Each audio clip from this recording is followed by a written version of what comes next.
కొండయా కొండలో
ఓం నమః శివాయ ఓం నమః శివాయ జై జై శంకర జై జై శంకర జై జై శంకర గోవింద నామాలు చెప్పండి.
మొబైల్ ప్లీజ్ సార్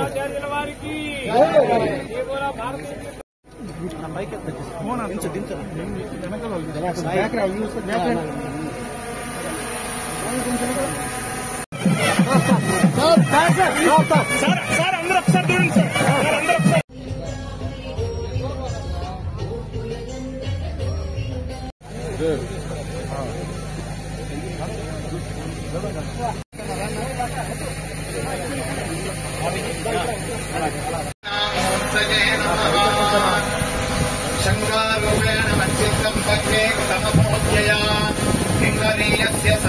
పూర్తి స్థాయి ప్రసిద్ధ క్షేత్రంగా ఇది వెలసిల్లాలని స్వామివారు నిండు మనస్సుతో దీవించి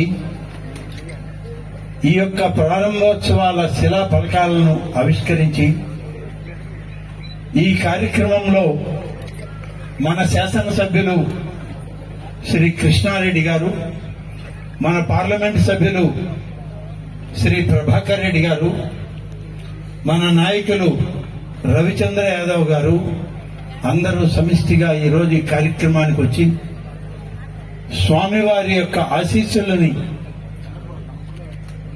మనందరికీ ఇప్పించేటువంటి ప్రయత్నం ఈరోజు ఇక్కడ జరుగుతూ ఉంది. కొండబెట్రగుంట క్షేత్రం అంటే నెల్లూరు, ప్రకాశం 2 జిల్లాల్లో కూడా ఒక మహాపుణ్యక్షేత్రం. తిరుమల తిరుపతి దేవస్థానం తరువాత ఈ దేవస్థానమే ఈ 2-3 జిల్లాలకి అత్యంత ప్రసిద్ధిగాంచినటువంటి ఆలయం. అనేక మంది పెద్దలు కొండపైన ఉన్నటువంటి శ్రీ వెంకటేశ్వర స్వామి ఆలయానికి వచ్చి పూజలు చేసి కోరికలు కోరుకొని తీరిన తర్వాత ఇక్కడికి వచ్చి స్వామివారికి పునర్దర్శనానికి వచ్చేవారు. స్వామివారిని ఇక్కడికి తీసుకొచ్చి వారి పాదాలు ఈ ప్రాంతానికి, ఈ ప్రాంత భూమి మీద ఆనినప్పుడు శ్రీ వెంకటేశ్వర స్వామి తిరిగి ఇక్కడ ప్రత్యక్షమవుతారు. అందుకని ఈరోజు శృంగేరి నుంచి ఇక్కడికి వారిని పిలవడం, ఆహ్వానించాం. కానీ కార్యక్రమాలు చాలానే ఉన్నాయి. ఆ కార్యక్రమాల్లో వారు వస్తారా రారా అనేటువంటి మీమాంస మాకు ఎప్పుడూ ఉన్నింది. గడిచిన ఒక 4 రోజుల క్రితం వారు ఈ ప్రోగ్రాంలన్నిటికీ వస్తున్నారు, మీరు ఏర్పాట్లు చేయండి, మీరు అడిగిన మీదటే స్వామివారు ఇవన్నీ ఒప్పుకున్నారని చెప్పి నాకు, కృష్ణారెడ్డి గారికి ఇద్దరికి ఫోన్ మెసేజ్ రావడం, అప్పటి నుంచి కార్యక్రమాలు మొదలుపెట్టాం. మన సాధించకుండా మమ్మల్ని అందరినీ మీరు ఆశీర్వదించాలి. ఈ జిల్లా సర్వతోముఖాభివృద్ధికి దేవస్థానంలో ప్రాచీన కాలం నుంచి విరాజమానుడై ఉన్నటువంటి వెంకటేశ్వర స్వామి యొక్క దర్శనం చేసి ఆ స్వామి సన్నిధిలో సదాకాలం ఆ భగవంతుడు తన యొక్క దివ్య సాన్నిధ్యంతో ఇక్కడ విరాజమానుడై భక్తులైనటువంటి మనందరం సమర్పించేటటువంటి ఈ పూజలను స్వీకరించి అందరికీ కూడా సదాకాలం అనుగ్రహం చేయాలి అని ప్రార్థన చేసి ఉన్నాం. విశేషంగా మన యొక్క సనాతన హిందూ ధర్మంలో క్షేత్రములు, దేవాలయాలు అత్యంత ప్రముఖమైనటువంటి కేంద్రాలుగా విరాజమానమవుతూ ఉన్నాయి. ప్రాచీన కాలంలో ఎంతో మంది భక్తులు చేసినటువంటి తపస్సులకి, ప్రార్థనలకి ఫలితంగా భగవంతుడు అనేక ప్రదేశాల్లో ప్రత్యక్షమై భక్తులను అనుగ్రహించి, భక్తుల యొక్క ప్రార్థనను అనుసరించి నిరంతరం తన యొక్క దివ్య సాన్నిధ్యంతో ఇటువంటి క్షేత్రాల్లో విరాజమానుడై ఉంటూ భక్తులందరినీ కూడా సదాకాలం అనుగ్రహిస్తూ ఉన్నాడు. కాబట్టి భగవంతుడు ఇక్కడికి వచ్చి ఉన్నాడు అనంటే మనందరినీ అనుగ్రహించడం కోసం, మన కోసం. ఇక్కడ భగవంతుణ్ణి ఆరాధించడం వల్ల దేవుడికి ఏ విధమైనటువంటి లాభము లేదు, దేవుణ్ణి ఆరాధించకపోవడం వల్ల దేవుడికి ఏ విధమైనటువంటి నష్టము లేదు. మనం చేసేటటువంటి ఆరాధనాదుల వల్ల భగవంతుడికి ఏ విధమైనటువంటి లాభ నష్టాలు ఉండవు, కానీ మనకున్నాయి. కాబట్టి మనం ఎప్పుడు కూడా లాభాన్వితులుగా ఉండాలి అనంటే భగవద్ ఆరాధన చెయ్యాలి. అలాగే మన జీవితంలో నష్టపోకుండా ఉండాలి అనంటే దానికి విశేషంగా భగవంతుడి యొక్క ఆరాధనని తప్పకుండా చెయ్యాలి. భగవద్ అనుగ్రహం అనేటటువంటిది జీవితంలో మనకి ఎంతో ఆవశ్యకమైనటువంటిది.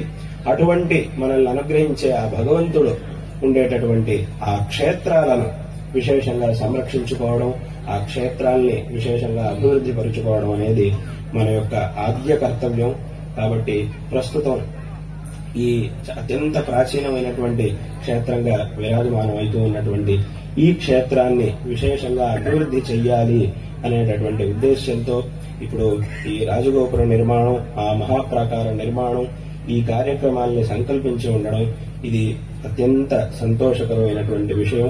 అందులోనూ మా యొక్క ఈ విజయయాత్ర సందర్భంలో జగద్గురు శ్రీ శంకర భగవత్పాదాచార్యుల వారు ఈ సనాతన హిందూ ధర్మం నిరంతరం ప్రచారంలో ఉండడం కోసం మన భారతదేశంలో 4 దిక్కుల్లోనూ 4 ఆమ్నాయ పీఠాన్ని స్థాపించారు.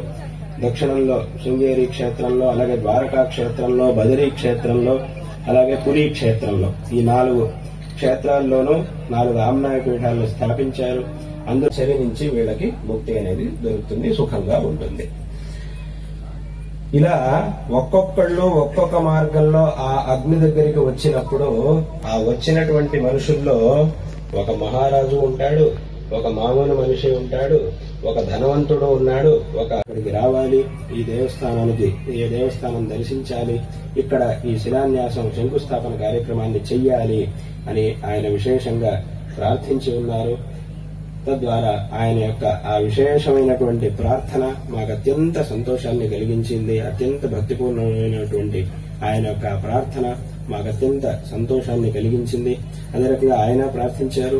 అదే రకంగా ఇక్కడ శాసనసభ్యులైనటువంటి వెంకటకృష్ణారెడ్డి గారు, ప్రభాకర్ రెడ్డి గారు, ఇక్కడ ఎంపీ గారు అందరి యొక్క సమష్టి ప్రార్థన, అందరూ కూడా విశేషంగా ప్రార్థన చేసి ఈ సందర్భంలో ఇక్కడికి రావాలి అని అన్నారు. తద్వారా మీ అందరి యొక్క ప్రార్థన మాకు అత్యంత సంతోషాన్ని కలిగించింది. తద్వారా ఇవాటి రోజున ఇక్కడికి వచ్చాం. ఇక్కడ దేవస్థానంలో శంకుస్థాపనని చేశాం. భగవత్ సన్నిధిలో ఈ కార్యములన్నీ కూడా ఏ విధమైనటువంటి ఆటంకములు లేకుండా అత్యంత శీఘ్రంగా అత్యంత ఉత్తమమైనటువంటి రీతిలో ఈ కార్యక్రమాలన్నీ కూడా జరగాలి అని భగవత్ సన్నిధిలో ప్రార్థించాం. మీకు ప్రసాదిస్తూ ఉన్నాం. ఈ ధనాన్ని మీ దగ్గర ఈ ధనాన్ని ఉంచుకొని ఆ అమ్మవారి యొక్క సంపత్తు తప్పకుండా అది అక్షయ నిధిగా మీ దగ్గర ఉండి ఈ పనులన్నిటినీ కూడా చక్కగా చేయిస్తుంది అని కూడా చెబుతూ మరొక మారు అందరికీ కూడా ఆశీర్వాదాలను తెలియజేస్తూ ఈ భాషణాన్ని ఇక్కడికి ముగిస్తూ ఉన్నాం.